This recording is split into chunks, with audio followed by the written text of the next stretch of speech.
Right, yet more problems with the neutral indicator switch on the T160.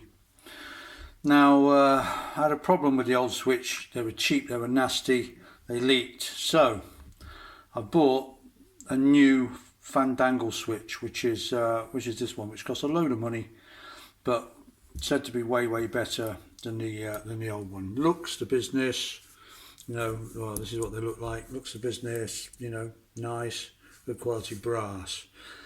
The only thing about them is they've got this half nut to tighten them up, and that is, I don't know if you can see that, but there's quite a bit of play there on that nut. And when I put the original one on, that one, they actually cross-threaded it when I tried to get it really tight, because you need to get them tight because they leak. So that wasn't great. Also, I had to cut these connectors down. As you can see, I cut them down half, because you can't get it on past the frame tube otherwise.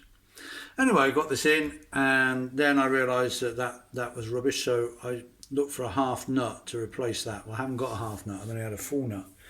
But luckily I discovered that with a full nut on, acting as a lock nut, it was almost exactly, that's the right position to tighten the switch up so that it works well to indicate neutral. The thing with these is you have to tighten them up so the neutral light just comes on. If you tighten them up so the neutral light comes on and then take them in even further, the actual switch tip interferes with the cam plate inside the gearbox, rubs on it and causes a very stiff gear change. So these have got to be pushed in so they just switch on in neutral. Don't put them in too far. Anyway, this turned out to be the exact, that nut was just perfect. By the time this was fully tightened up, the neutral switch was just coming on, everything was fully tight. I was really happy until it started to leak. Now it's virtually brand new, it's only a couple of weeks old, and I've worked it, and oh no, it's leaking. Anyway, so I took it off and resealed it, and then of course I've realised it's actually leaking through the switch, which is what the old cheap ones used to do. This is a really expensive new one that's not supposed to do it, but it does. So I'm pretty cheesed off. Anyway, so here is the new switch, which hopefully, you know, they sent me a free replacement, and I'm hoping that this one won't leak through the switch, but who knows. I've taken this and I have bent the contacts and they seem to be okay. As an extra precaution, I've actually poured super glue all over the top, like a last line of defence, try and stop it leaking through the switch. I don't know if that will do any good, but I don't think it will do any harm. And now I've covered the threads in Loctite. Now this is just thread locker. They do actually make a thread seal, which I just haven't got any at the moment. The reason I'm using that is to simply stop it leaking oil, because it will leak oil past the threads. You know, they'll leak if they get half a chance. So I'm using thread lock. I should be using thread seal on the threads, so that when I screw this into the gearbox, to try and give it as little opportunity as possible of leaking. Okay, so I've put some more thread locker on. I've got the fibre washer on. I've got my lock nut locked on tight. I've got splayed out the contacts, and now I'm going to try and screw it into the gearbox, see if I can get it past the frame tube. Here we go. See if I can refocus the camera at the same time.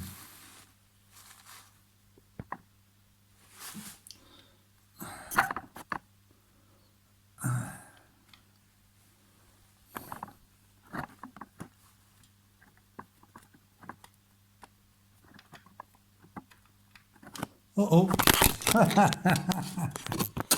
Ah dear.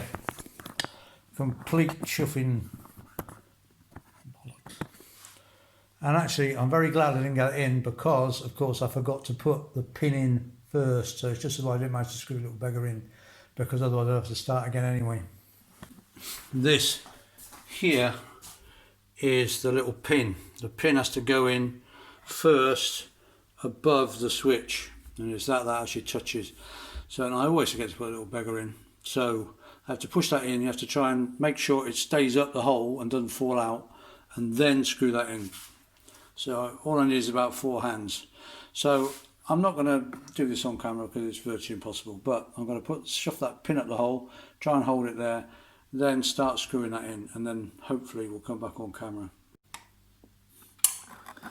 Right, I'm screwing the switch in, and I just need to check when it actually switches on, which means the neutral light's going to come on.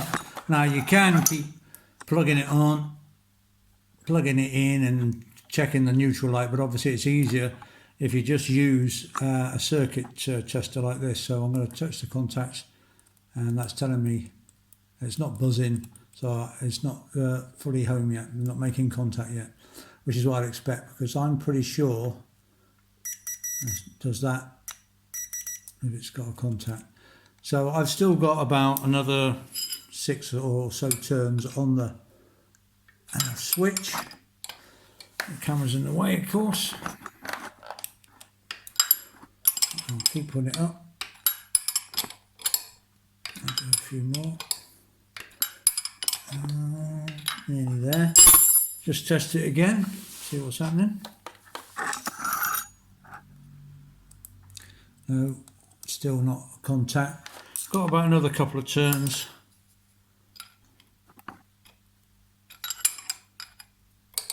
And hopefully this will be the same as it was before, that when it's basically fully tight, it's just perfect contact. That's half. Okay, let's have a look. No, still no contact. Ooh, it's getting close. Oh, crikey, I hope it makes contact. Come on. 2 more turns to go.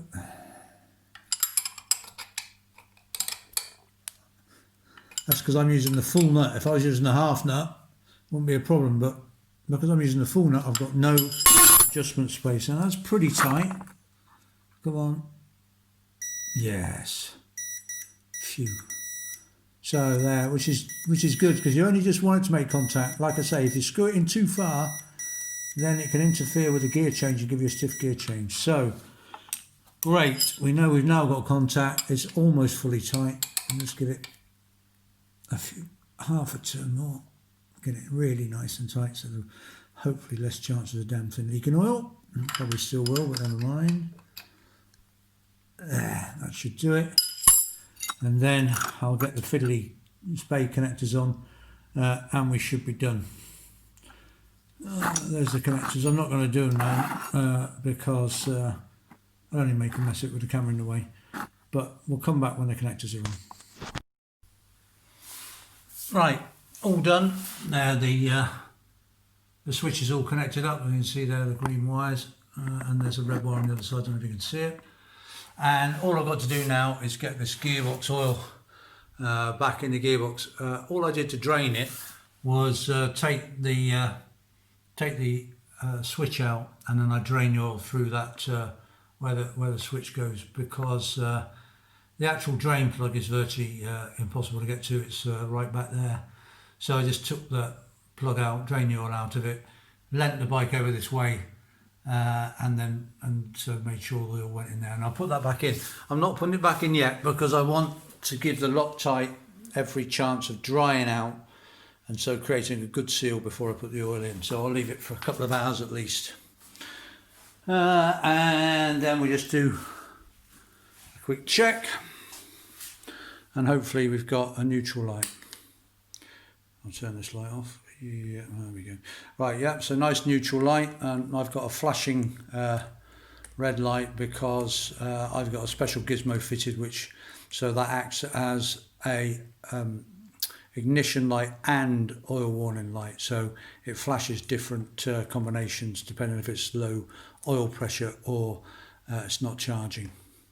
But there we have a nice bright neutral light. So we're sorted. Test run tomorrow, and hopefully that will reveal that all is well. Let's hope so. Never count your chickens. Never say, oh, it's fixed, oh, everything's okay, until you absolutely check it and everything. Of course, to be honest, it'll be a couple of weeks before I know whether it's fixed, because that's when it'll start leaking, if it's starting to leak again. But fingers crossed we're done.